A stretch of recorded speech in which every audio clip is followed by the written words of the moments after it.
Hello，大家好。今日咧拍條片係想同大家介紹翻我畫呢幅插畫嘅時候咧，所用到嘅一啲筆刷係邊幾支，同埋咧我用咗啲咩效果嚟去完成我呢幅作品嘅。咁首先第一個要介紹嘅效果咧，就係呢一種粗糙邊緣嘅效果。咁點解要做呢種效果咧？就係因為咧我成幅畫咧係一個水彩風格嘅插畫嚟嘅。咁雖然我係用 Photoshop 嚟畫啦，但係我想成件事咧可以自然啲，同埋手繪感多翻少少，所以我認為咧呢一種粗糙邊緣咧能夠幫到手嘅。我唔知大家認唔認同我嘅睇法啦。你不妨可以留言話翻俾我聽，能唔能夠有呢種效果出嚟？OK。我示範下點樣去做呢個粗糙邊緣嘅效果。首先咧，我開一個新嘅file 啦，create 一個新嘅 layer 啦。我會用 Lasso Tool 咧去畫一啲形狀出嚟嘅。譬如我會畫一個星形嚟做示範啦。填一隻色俾佢。你見到咧，而家啲邊緣咧都係圓滑嘅。下一步咧，我就按住鍵盤上面嘅 Command 鍵 click 呢個 Layer 1嘅縮圖。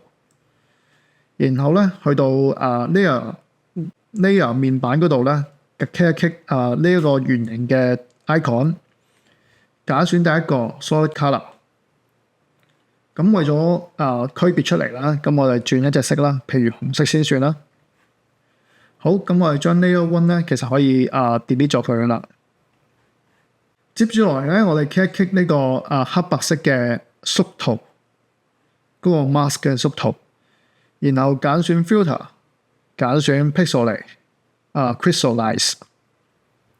你見到咧嗰個粗糙邊緣就可以做咗出嚟啦。當然啦，你個限低嗰個參數越高咧，嗰個效果會越強烈啦。以我目前嘅 case 咧，我覺得輕微啲5啦，5應該差唔多啦。我 click OK 啦。你見到咧，佢就有呢個粗糙邊緣感出嚟啦。好，以上咧就係第一個要分享嘅內容啦。接住落嚟就會介紹翻我用咗邊幾支筆刷嚟幫我呢幅作品去上色嘅。其實咧我用嘅筆刷咧都係免費嘅，只要你安裝嗰個 Photoshop 咧打開 Brush 嘅 panel， 然後 click 右邊嗰個 menu 啦，揀選高Get More Brushes。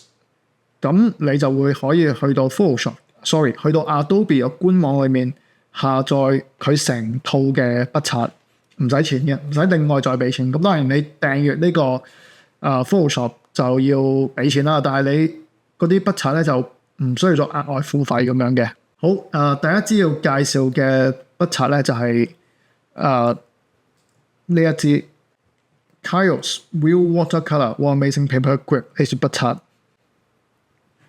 我示範下呢支筆刷有個特性啦。create 一個新嘅 layer 啦。我哋轉隻色俾佢啦，假設橙色先算啦。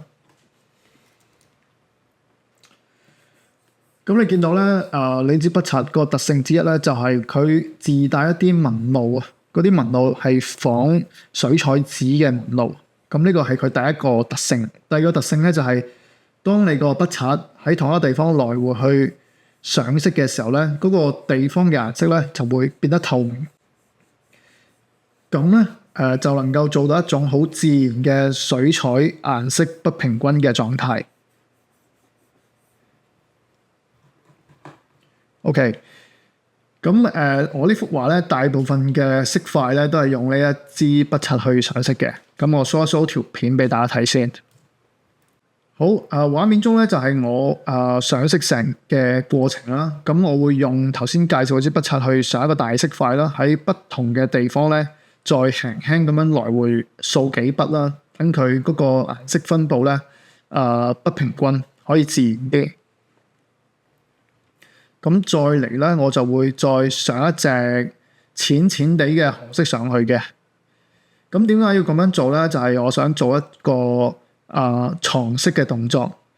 因為咧，其實喺自然界裏面咧，我哋見到一個物件嘅顏色咧，譬如你嘅手啦，咁佢裏面咧，其實除咗肉色之外咧，佢會包含咗好多顏色嘅。因為啲顏色係邊度嚟嘅咧？就係有光線啦，有影子啦，跟住周圍嘅物件嘅光嘅反射落去啦，啲色吸在你手度啦，咁樣。所以喺自然界裏面咧，其實一個物件咧，嗰個顏色咧係好多元嘅，未必只有單一個實色喺裏面嘅。所以喺翻嚟我呢幅作品咧，我就嘗試模仿自然啦，咁藏一啲色落去啦，咁樣。好，咁呢個係第一支要介紹嘅筆刷啦。第二支要介紹嘅筆刷咧，就係呢一支 Art Paper Texture 呢支筆刷。咁我示範下呢支筆刷有乜特性啦。咁喺呢個新嘅 file 裏面咧，我 create 一個新嘅 layer 啦，跟住選取頭先呢一支 Art Paper Texture 嘅筆刷啦。然後我上一隻色俾佢。咁當我重複去填色嘅時候咧，佢會將個紙張嘅紋理咧變得越來越深嘅，同埋嗰隻色咧都會變得越來越深嘅。咁呢支筆刷我會點樣用咧？我會將一啲譬如我想將一啲色塊或者一啲物件將佢變得舊舊地嘅時候咧，我就會用呢一支筆刷去做嘅。好似大家喺畫面上面見到啦，呢個邊框咧我就選取中個狀態啦，然後用 Art Paper Texture 呢啲筆刷去上一隻深深地嘅啡色俾佢嘅。等成件事咧睇上去好似舊舊地咁樣，咁咧就係我會呢支筆刷我會咁樣用咯。咁順帶一提啦，呢一個上色過程嘅影片咧，其實我已經upload 咗上 Patreon 嘅啦。咁大家有興趣嘅話咧，可以喺翻而家呢一篇嘅文章裏面咧揾翻呢一條片嘅連結，可以 click 入去睇一睇嘅。OK， 咁下一支要介紹嘅筆刷咧就係 Kaoss 呢一支 Kaoss One Inker 呢支筆刷。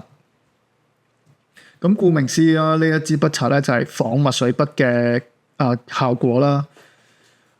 咁譬如我喺畫面上面啦，輕輕咁樣去畫一條線嘅時候咧，即係嗰個筆壓感唔高嘅時候咧，佢就會噴嘅墨咧就會少啲。當我用力壓呢個筆嘅時候咧，佢噴出嚟個流量咧就會多好多啦。咁我就有種仿鋼筆或者墨水筆嘅效果啦，同埋你會見到好似啲墨咧好似化開咗喺張紙上邊嗰個效果咁樣嘅。OK， 好，咁呢支筆咧我會點樣用咧？就係去畫一啲好細嘅線條嘅時候，譬如好似呢個天使上面嘅線條啦，我都係用呢個墨水筆嚟做嘅，包括呢個字嘅字體嗰個描字體嗰個效果咧，我都係用呢支筆刷嚟做嘅。好啦，咁最後一支要介紹嘅咧就係呢一支Kaoss Manga Basic Rough 呢支筆刷。咁呢支筆刷咧有乜特別咧？就係佢會相對於頭先嗰一支鋼筆咧會溫和啲，佢唔會咁強烈嘅感覺，但係同時咧佢亦都會有粗糙線條嘅效果俾到你嘅。咁如果你覺得頭先嗰支墨水筆太難控制啦，或者變化太激烈啦，咁你就可以選擇用呢個 Kaoss Manga Basic Rough 呢支筆咧去做描繪都冇問題嘅。好啦，以上咧就係今日嘅分享啦。唔知大家覺得對大家嘅電繪有冇幫助啦？都歡迎留言話俾我聽啦。咁同埋亦都好多謝訂閱我呢個 Patreon 嘅會員朋友啦。咁好，咁今集咧就先分享到呢度。咁我哋下一集再見啦，拜拜。